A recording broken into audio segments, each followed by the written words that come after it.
Welcome home to USA Global TV and Radio, a place where dreams take flight, with authentic storytelling, diverse perspectives and meaningful conversations, where global stories unite and bridges are built beyond all borders. Discover world-class education, entertainment, hope and inspiration. Together, we're building bridges worldwide. Subscribe to our channel, USA Global TV. Download our app, USA Global TV. Be our guest or join our team. Visit usaglobaltv.com. Thanks to our founder and executive producer, Dr. Jacqueline Kerbeck. Music score by Yeffy Tang from Cloud Road Music. Voiceover artist Mike Porter. Creative direction by Paul Garcia. USA Global TV and Radio, your home for global connection. All rights reserved. This video and its contents are the exclusive property of USA Global TV and Radio. Unauthorized use, duplication or redistribution in any form is strictly prohibited. Get ready for Talking Heads, the show where expert insights meet world-class education, entertainment, hope, and inspiration. Brought to you by USA Global TV and Radio. Meet our distinguished presenters. From the great state of Texas, longevity expert, award-winning author, publisher, and distinguished Toastmaster, Red O'Loughlin. From London, England, soul heart awakener, novelist, vocal coach, and artist, Dr. Madeline Chan. Also from England, the Harley Street stress expert, therapist, ambassador for peace, and speaker, Carolyn Heward. And from Australia, ICF PCC credentialed coach, entrepreneur, and leadership coach, Mariska Dupria. Experience their expertise, connect with their wisdom, and transform your perspective. Watch Talking Heads on the USA Global TV and Radio Network. This video and its contents are the property of USA Global TV and Radio. All rights reserved. Terms and conditions apply. Visit usaglobaltv.com for more details. Howdy, Red O'Loughlin here. We're on Talking Heads on the USA Global TV and Radio Network. And today's show, what would I do regarding Alzheimer's options? And as we go through the slide presentation today, I'll be giving you some specific information that I've dug up over time. During COVID, I wrote 43, I think, articles and posted them on my website and on LinkedIn and other places regarding what are some potential causes of Alzheimer's. And we'll get into the details with regard to that. So let's go ahead and pull up the slides for today and get started. Okay.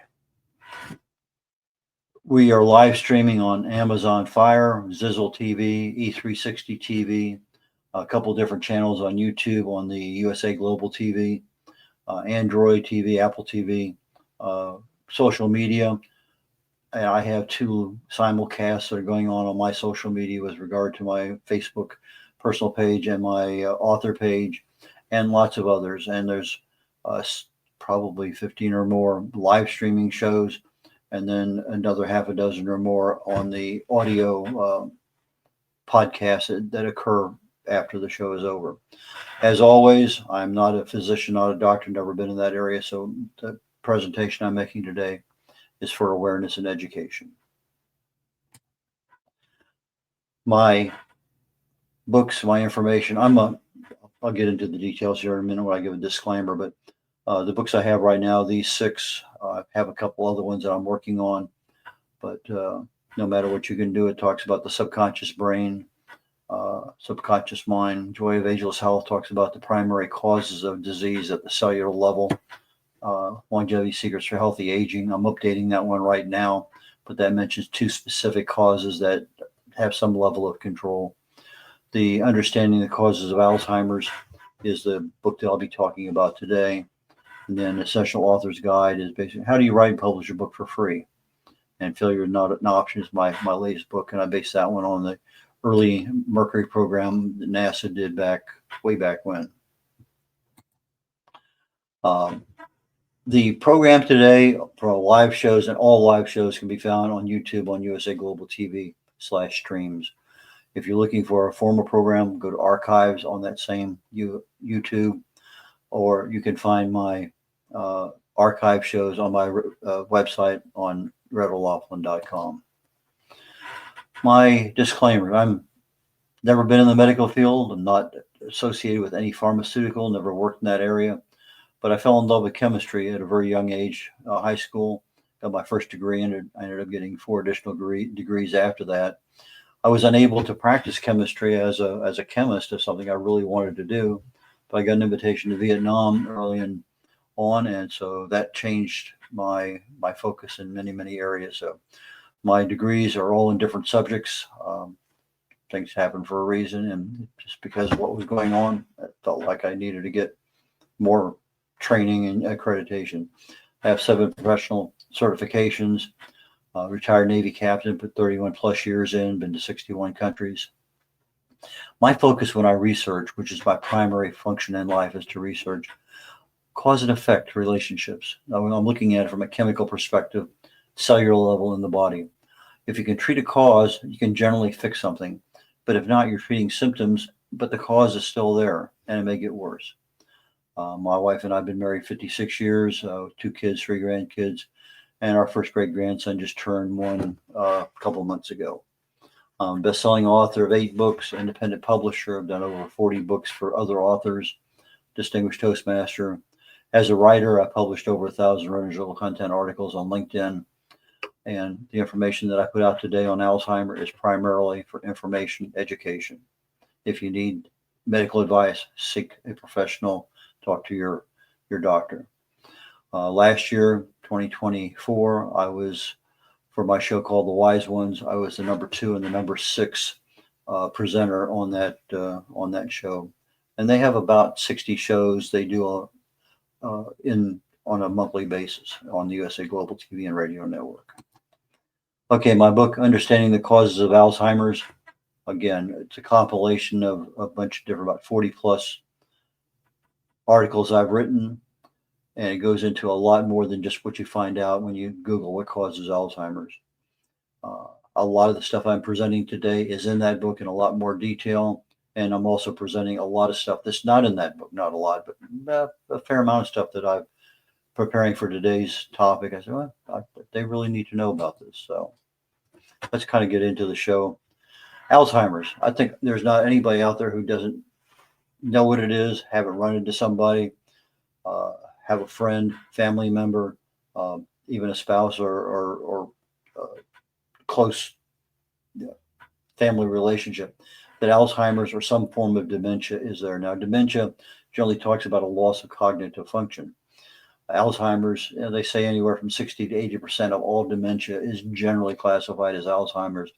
And even within Alzheimer's, there's certain breakdowns, but we're just going to generically talk about Alzheimer's today. It's a progressive disease. You catch it early onset Alzheimer's, and it just kind of lives a life of its own and progressively gets worse. It's a degenerative disorder. It affects our memory, our thinking, and eventually our behavior. I mentioned most common form. You end up with a gradual decline in brain cells, and when those decline, they degrade, their connectivity to the rest of the brain starts to fade. So it leads to an overall inability to think the way we do when we're healthy. What are typical symptoms? I think most people will agree. You run into somebody and they'll say, they'll ask you a question. Then it seems like it's a minute, 2 minutes later, they ask you the same question again. Okay, I thought I just answered that one. And then another minute or two, the same question comes right back. So repeat questions is a very, very common symptom of Alzheimer's, especially early on. People with Alzheimer's generally have more difficulty making decisions. As the disease progresses, a lot of confusion with time and place, a lot of misplacing things. Now, as we get older, there's just a normal aging process that we forget things. Where did I put the keys at? What's that person's name? Why did I come in the kitchen?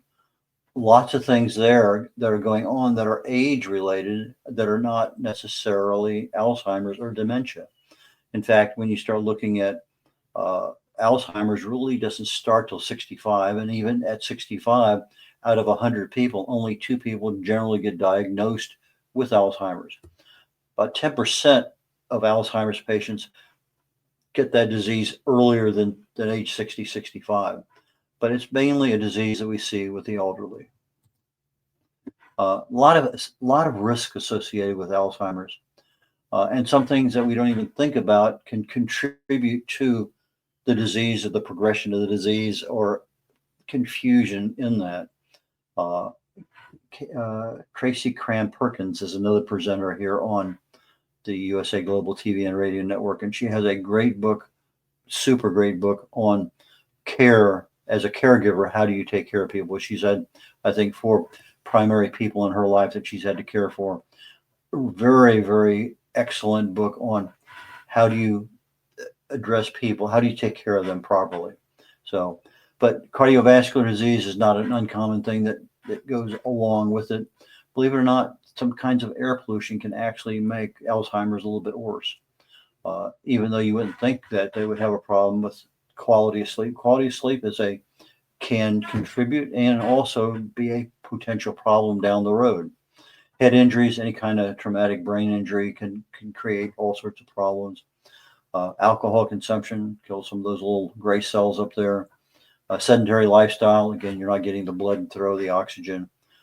If you have Alzheimer's, they have a tendency, dehydration. They're not interested in drink because they don't recognize the same bodily clues that I really need something to drink. Dental problems. There's always a present fire danger if somebody with Alzheimer's is cooking because they'll forget what they're doing and walk away. Money problems, getting lost, paying bills, lots and lots and lots and lots of things that are risks associated with somebody with Alzheimer's.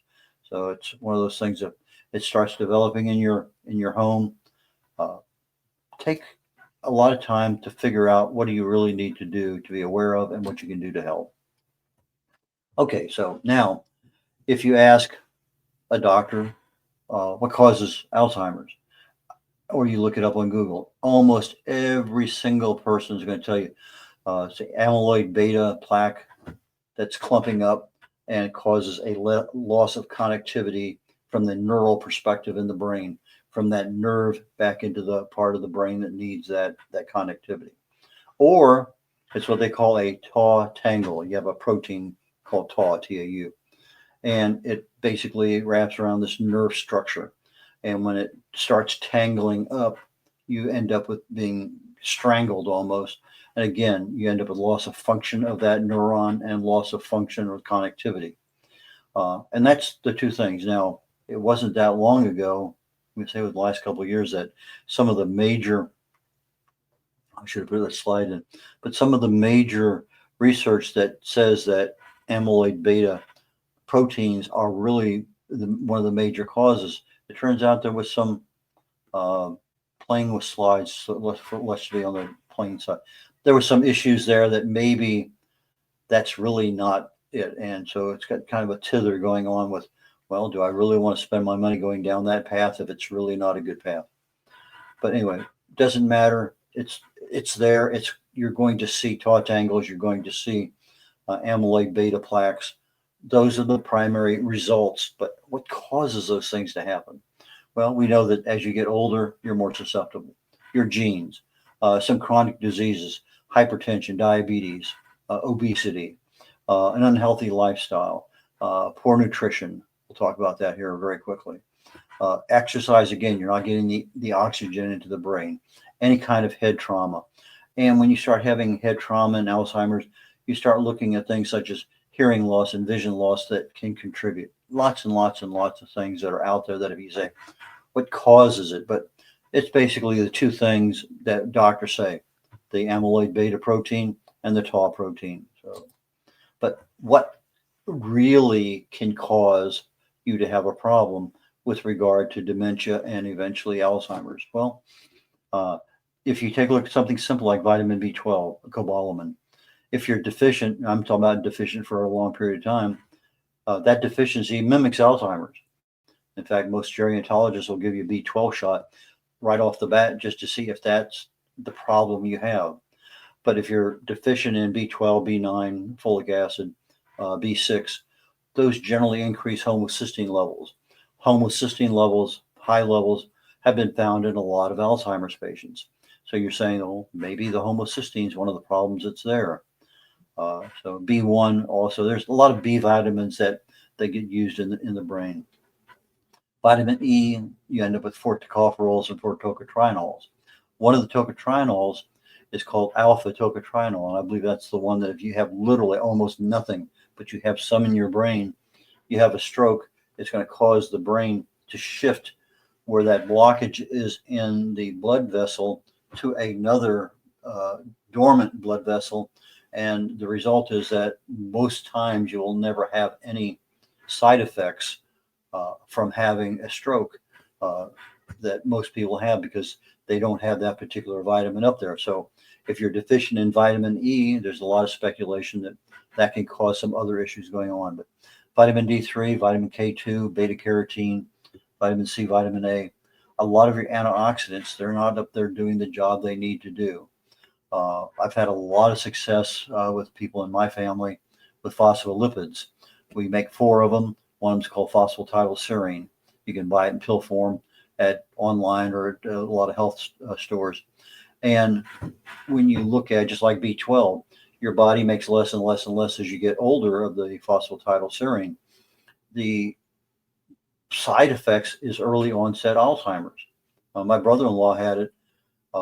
He's a Catholic priest, and they had to retire him early. Usually they retire at 75, but he couldn't tell you what year it was, had no concept. We put him on phosphatidylserine, and literally within about 2 months, he could tell you what was on TV last night, what he had for breakfast this morning, what he was looking forward to seeing tonight. A totally different person with just that one change in his supplement. As with almost any problem, we talked about this here recently, any kind of mitochondrial issue can cause problems. So if I'm not taking care of my mitochondrial in my cells, then a potential problem from a nutritional deficiency is going to be an increased risk of Alzheimer's. Propranolol, PQQ, is one of those few things that can pass through the blood-brain barrier.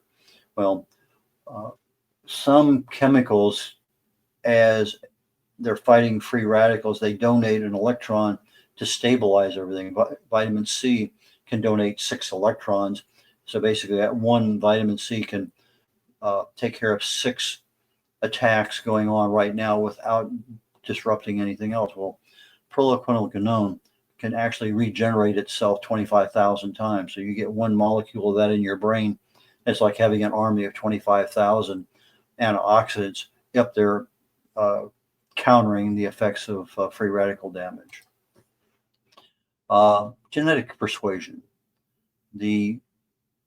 Most of everything happens with Alzheimer's is after age 65, but they have this thing, it's called an early onset familial, misspelled that one, Alzheimer's disease. And it's a gene that can cause Alzheimer's at a much earlier age. You can also have problems with this amyloid precursor protein, APP. If that particular one is on chromosome 21, your genetic persuasion is going to be a little bit higher. The presenilin 1 on chromosome 14 and 2 on chromosome 1 also increase your risk of, and a lot of these things can be tested for. And the apolyprotein E, there's 3 different ones, E2, E3, and E4. Well, the E4 is the one you really need to look out for, particularly that's the one that gives you your greatest increase. Just because you have it doesn't mean it's there. It just means the risk is there. Okay, proton pump inhibitors, and it's a drug that is used to treat a lot of different things, but they found out that if you have long-term use of it, long-term to the medical field is 4 years or longer, they've seen a 33% increase in Alzheimer's, and primarily because it increases the production of that alpha beta protein, that plaque that forms. And again, most of these things are observational studies because it's not one of the ones that they go in, let's just go ahead and do a clinical study. It costs money. And there's a lot of problems. They can do studies on animals, but when you start doing studies on humans, totally different world. So most of the things that I'm talking about are observational studies. There are some studies that I'll refer to, but you can go online and look up any one of these things and see exactly what's there. But a lot of the animal studies, they can dissect the brain of a dog or whatever and say, okay, this is what that did. And so you're looking at a similar pathology of how this disease progresses in animals, and they're applying it to humans because they haven't done those kinds of studies. But there's a lot of drugs out there. I was amazed. I mean, just a pile of them that contribute. They say these things can also increase your risk of Alzheimer's, blood pressure medicine, pain, statin drugs for cholesterol, motion sickness, chemo drugs, sleep aids, and it goes on and on and on and on. I couldn't believe how many have some finger in the Alzheimer's world. It just blew my mind a bit. A thing called lipid peroxidation. You were talking about Physin is a flavonoid in fruits and vegetables. And I think it's probably going to be one of the next major reversals of Alzheimer's. It's found in strawberries, apples, grapes, onions, and more. A lot of fruits and vegetables have Physin in it. They actually modified the Physin CMS 121, and they started treating animals and had major success with reversing Alzheimer's. They found out that the lipid peroxidation destroys brain cells, but that CMS 121 reverses that. It basically neutralizes that peroxidation. That any kind of oxidation is a process by which cells are being destroyed. So they did a bunch of clinical trials. The last one's in 2021. They tested 10 different flavonoids, and Physin is still the best. So increase your eating of grapes, apples, onions, strawberries, because the natural one will work. We don't know how much the dosage rate is, but I think it's a very promising field. Your second brain, your gut. If your gut is in good shape, your brain is generally pretty good. But you have a lot of problems in your gut, you're going to have problems affecting your brain because the two talk to each other.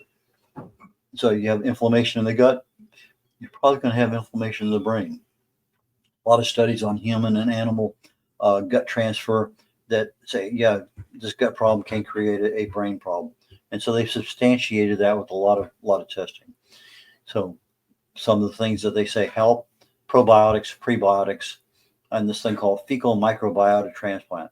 Yeah, they take fecal matter out of one person who's healthy and put it into another person. Sounds strange, but it kind of stabilizes the gut. If you have a lot of dietary fiber, create sodium butyrate. That also has been shown to improve the symptoms and lower the progression of Alzheimer's disease. One of the things I fell in love with chemistry was all the symbols and the figures and everything. Green tea has a catechin. It has a lot of catechins, but one of the catechins is epigallocatechin gallate. And I just, for fun, I decided to put up what the chemical name of that particular catechin is. But they've seen, particularly in a lot of animal studies, the green tea actually remodels or reshapes the protein structure for amyloid beta protein. And what does that mean? Well, if you look at the amyloid beta, it sits right on top of a protein. I mean, almost like a glove.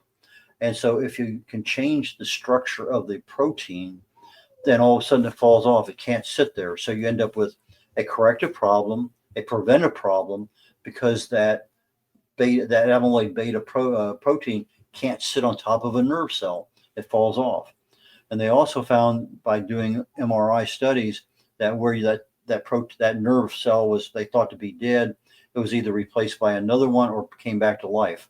So a lot of things are there for green tea. Prevents a lot of amyloid beta aggregates from forming because of the protein structure remodeling. It disrupts the fibril formation. A lot of other catechins in green tea, very, very healthy. And they're saying at least 3 cups a day. Autophagy, one of my favorite subjects. Autophagy is how the body cleans itself at the cellular level. And you usually turn it on by fasting. At least 16 hours, and you turn it on 1%, then 2%, and then 3%. After 72 hours, you're at 100%. But it's where the metabolic trash contained inside our cells is removed. The stuff that's still maybe workable gets recycled, and you get it back. But there's a lot of problems in the brain, but in all parts of our body, because we don't fast enough for that to be an issue. So we never have autophagy. It ends up in the brain. A lot of inflammation, a lot of mutations. They've identified two particular genes that the mutation occurs at, but these alpha amyloid beta cells and autophagy start creating a problem that we're not allowing the autophagy process to work properly, dysregulation. And as such, I can't clean the cells out. They stay clogged up. Big problem. Research is continuing. Type 2 diabetes is basically an insulin resistance issue, high blood sugar. Well, they coined a term called type 3 diabetes, where the brain cells become resistant to insulin. Major disruptions in the cell function and communication, just like you would have anywhere else in your body.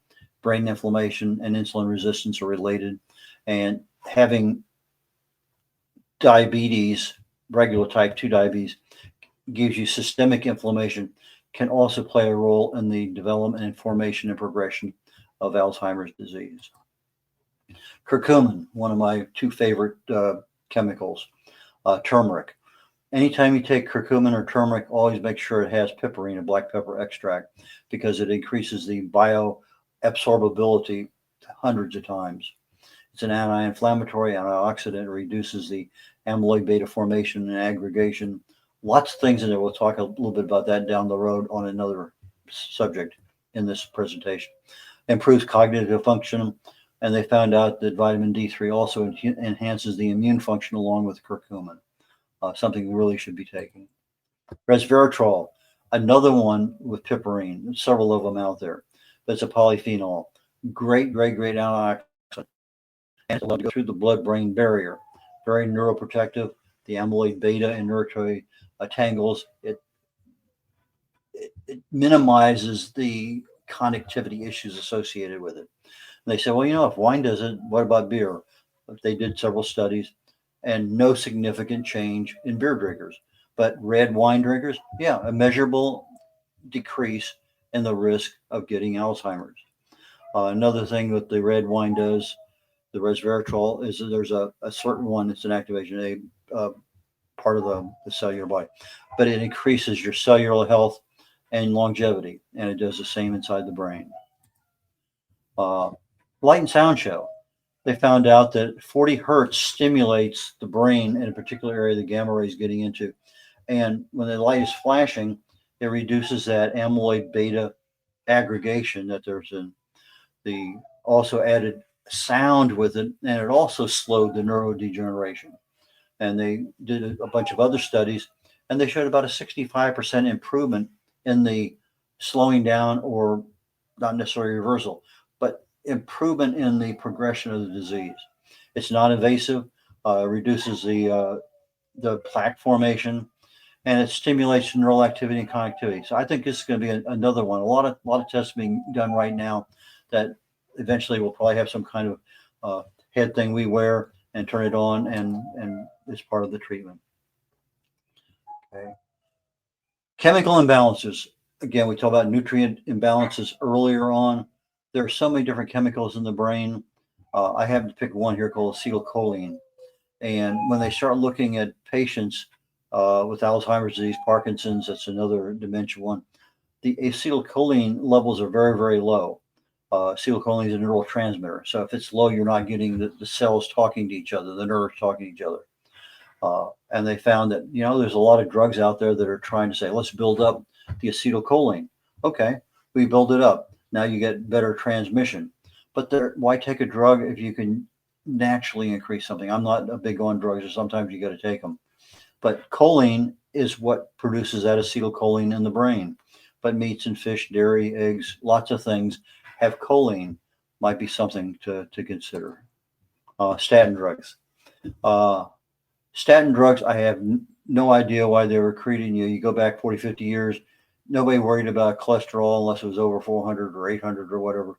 And then, you come, 20 years later, okay, 300, now we're 200.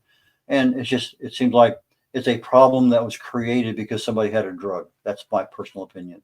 Don't know that to be true. Just seems that way. But they know that statin drugs have certain issues. But regardless, when you start looking at statin drugs and Alzheimer's, there's a problem in there. But the problem is that not all of the testing shows the same results. Our bodies, we need cholesterol. We get it, we make it ourselves. We get it through the foods we eat.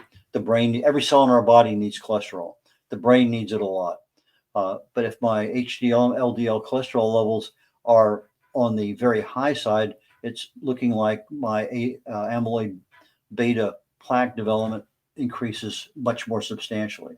So it's one of those ones that you really need to look at your family history and a lot of other things. So talk to your doctor about that one.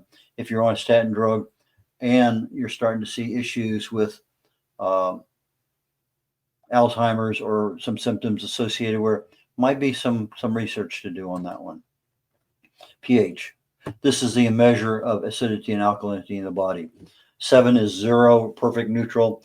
1 to 7 is acidic. The lower the number, the higher the acidity. Same thing. 8 to 14 is alkaline. The higher the number, the greater the alkalinity. Well, what they found out is a lot of people with Alzheimer's disease, if they have low pH in their body, they're acidic, and that's almost a standard way we live. It increases the risk of development progression of Alzheimer's. And then acidosis in the brain itself leads to brain aging. So what causes your body to have increased acidic levels? Well, carbohydrates, fats, proteins, just normal metabolic activity.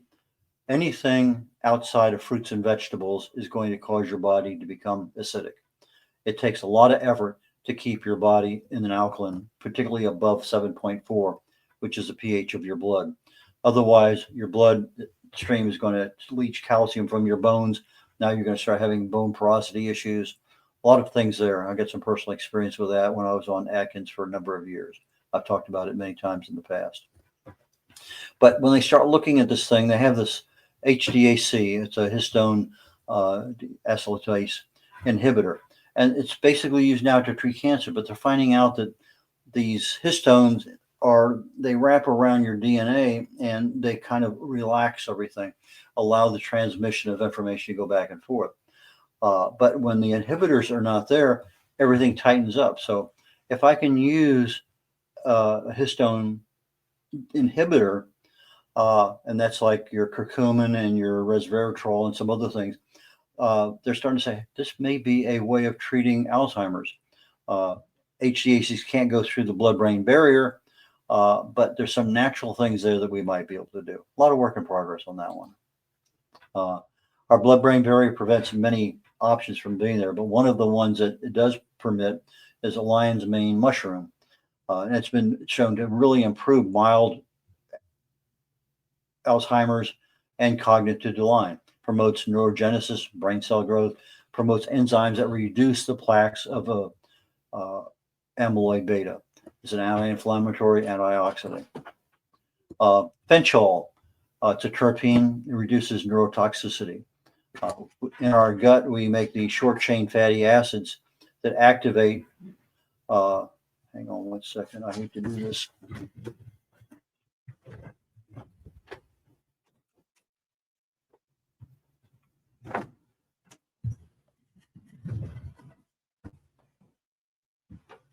Let's see here. It's good enough. Okay. Our guts make these short-chain fatty acids. Well, if you get these short-chain fatty acids, they activate what's called a free fatty acid receptor 2. And this actually protects against toxic buildup of amyloid beta. Well, fenchol binds to that particular receptor, and it prevents things from happening in that particular regard. But it also reduces what we call zombie cells, these senescent brain cells. These are cells that are there. They should normally have died a natural death, but they don't. That's why they call them zombie cells.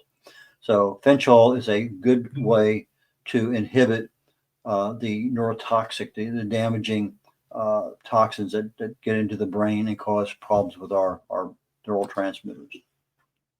Lectins. Lectins are proteins that bind to carbohydrates. They're found in grains and legumes and fruits and things, tomatoes and what. It's probably one of the most well-known. A lot of health issues with it. But they found out that there's some receptors that create problems with our memory and our mental function. and one of them is the C-type lectin-like receptor 2, and the mannan-binding lectin associate. And they both end up with a lot of cognitive decline issues. So the blood-brain barrier can be compromised by these lectins, and a lot of lectin, not observational studies, but studies that I've read, when you start having a lot of health issues, your risk of traumatic brain injury, stroke, other things, there's a connection there. So can lectins be a potential cause or a contributing factor to the progression? I think there's something there that, can be. So if you have a problem with lectins, it's affecting your health, probably wise to just keep on treating it and just avoid it. Uric acid levels. Typically, we treat too much uric acid, gout, and there's drugs out there for that. But they're finding out that low uric acid levels suggest a higher risk of Alzheimer's. And they're saying that the uric acid is an anti-inflammatory and antioxidant. So if I have low levels of it, it's not doing the job it needs to do with the free radical damage. So it's contributing to this oxidative stress, accelerating the Alzheimer's disease. So the higher the level, even though your risk of gout is in there, the higher level of uric acid actually is neuroprotective. So there's some issues there that if you're having Alzheimer's issues and gout at the same time, something to talk to your doctor about. Zonulin. I did a lot of talks with zonulin and I think of the other topic. Anyway, zonulin is a protein, and it's a protein in your gut, and it regulates how big the holes are in your intestines that allows your digestive foods to pass through the walls of the intestine and get in through the immune system and into your bloodstream, to your intestinal permeability. So when everything is working well, you have tiny, tiny little holes. But with zonulin is caused gluten. Gluten is one of the things that causes zonulin to go crazy in some people. And it makes these holes big. And so instead of just getting the nutrients out of the digested food, now you're getting a lot of toxins, a lot of other things getting into the bloodstream. So they're saying that gut-brain axis, if I have a dysfunction, that zonulin's really opening up holes in my immune system and just flooding my body with toxins, a possibility of having some brain injuries there. So leaky gut allows more toxins into the body and into the brain. So gut dysbiosis is, again, it's a disruption of the normal gut bacteria, can also create a leaky gut. But zonulin is involved in many, many health issues, so it's something to be aware of. Leptin. Leptin's a hormone. It regulates our appetite, so it's kind of connected to our stomach and our brain. We eat a little bit of stuff, it turns on leptin. Leptin talks to our brain, says, okay, slow down. So a lot of things there, but if they're finding people with high levels of leptin, they actually have a lower risk of Alzheimer's disease. So if I can reduce the amyloid beta and tau, the phosphorylation, the tangling part of that thing, through leptin high levels, why not? So it disrupts neural communication. Obesity is linked to a lot of leptin resistance, which increases your Alzheimer's disease. A lot of issues there. So leptin is one of those ones that may be a potential thing to work at. Okay, now we get down to what would I do?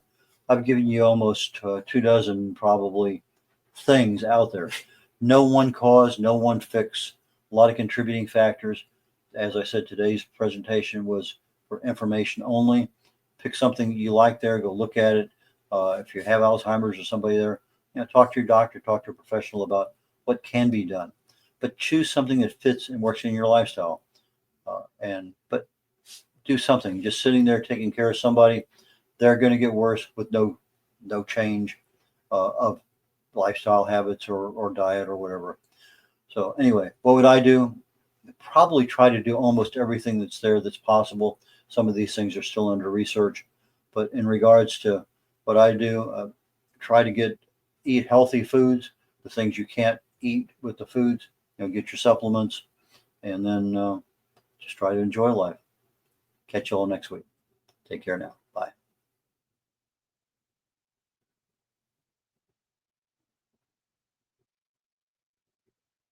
Meet Red O'Loughlin, TV show host, presenter, and author. Howdy, y'all. Red O'Loughlin here.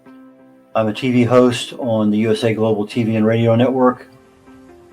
Red has 3 weekly shows every Thursday. I've been a TV host now with USA Global probably maybe just a little over 3 years. Probably, I know for sure, 250, 300 shows. Join Red on the Corner Bookstore.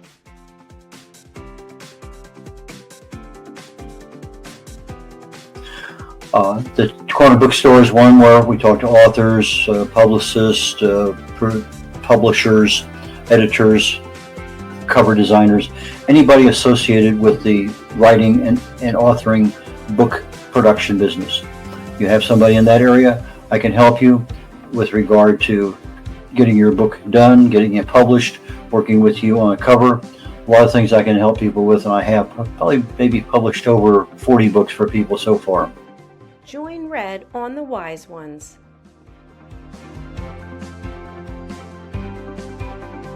On the Wise Ones, I'm looking for entrepreneurs, business owners, people who have wisdom, lessons learned over time that they can share with others. So please go to usaglobaltv.com, sign up, and join me there. Book your session on usaglobaltv.com. Join Red on Talking Heads.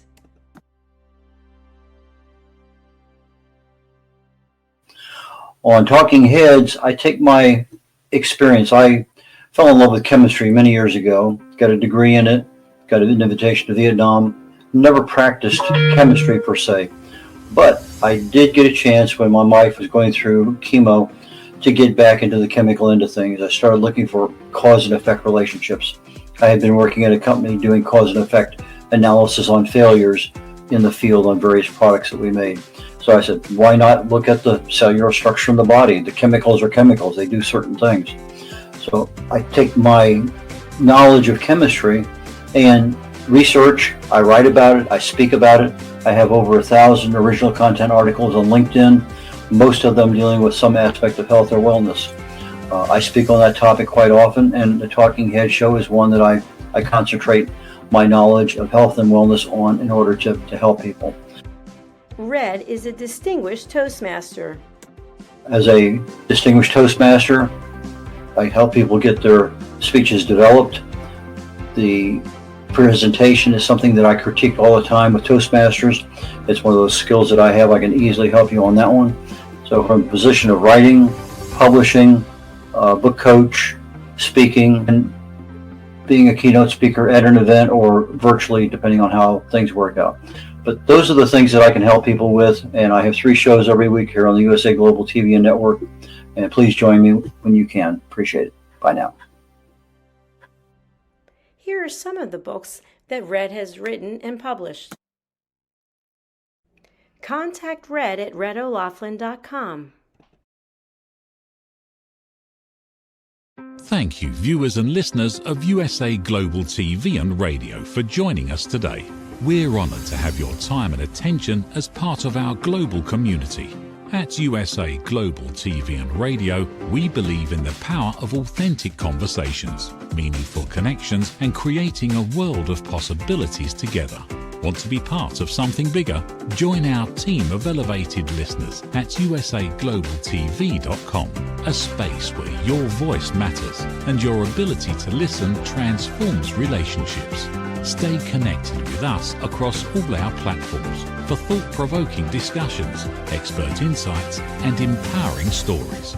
Subscribe to our channels at youtube.com/c/USA Global TV. Follow us on social media and explore the endless opportunities we're creating for growth, learning, and inspiration. Together, we're not just broadcasting, we're building bridges and changing lives one conversation at a time. For inquiries, contact us at info@usaglobaltv.com. Music by Johnny Dyes. Produced by Executive Producer and Director Dr. Jacqueline Kerbeck.